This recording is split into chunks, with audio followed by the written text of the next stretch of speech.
Welcome to Roundhay Passive House. This is our new family home that we built to the Passive House standard.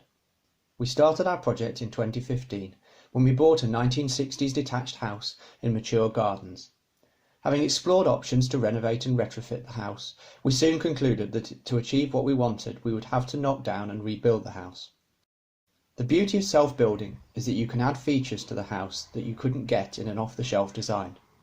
By using the Passive House planning package during the design process, you get feedback on design decisions in terms of energy use, comfort, condensation and overheating risks.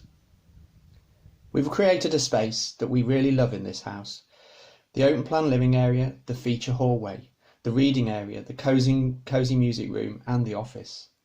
Lots of different spaces that work for us as a family. Passive House buildings are very well insulated. Here you can see the thickness of the walls with 300mm of insulation.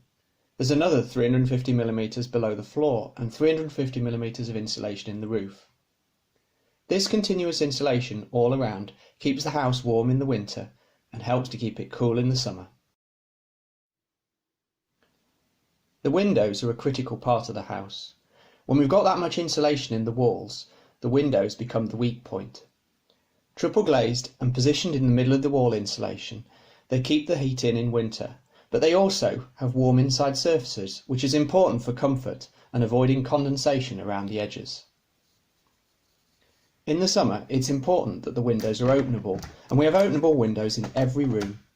The windows are arranged so that we can get cross-flow and stack ventilation in the summer, and this means that if the house does get a bit warm, we can very easily cool it down, both by providing comfort ventilation during the day, but more importantly by being able to purge any warm air out overnight when it's a bit cooler outside.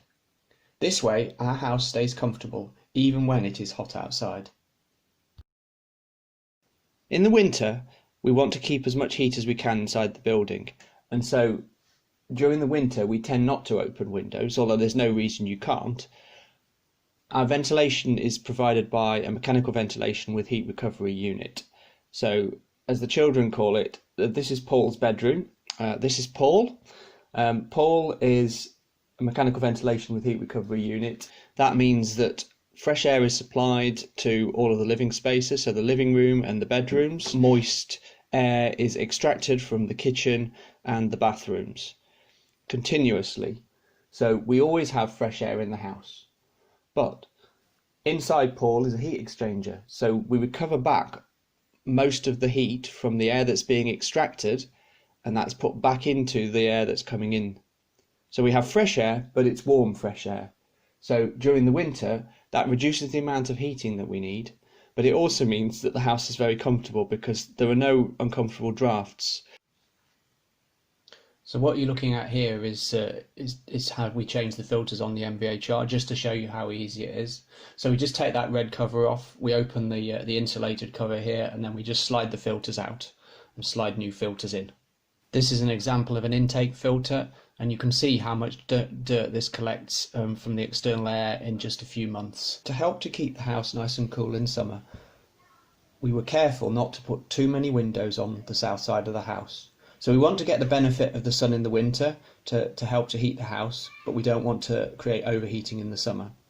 The only additional feature we've got to help us with overheating is a slight overhang to the south side of the roof of the house, which just shades the upstairs windows when the sun is at its hottest in the middle of the day. So we started our project in 2015.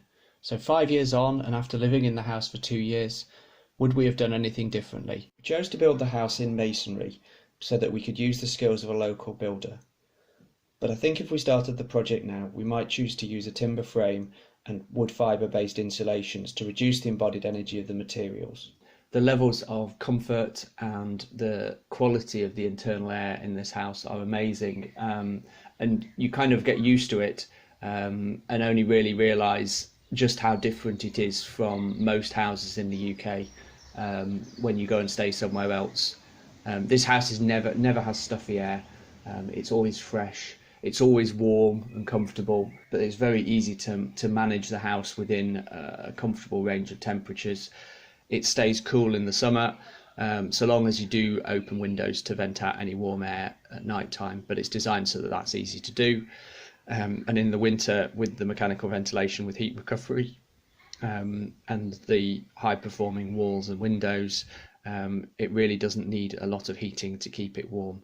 This year we've been sharing our home and garden with a lot of wonderful new wildlife, not only in the bird boxes, but we've even got sparrows nesting in the south side of the roof overhang. We'd like to thank our architect, building services engineers, structural engineers, the Passive House certifiers, our suppliers, and of course the contractors who helped turn this project into reality.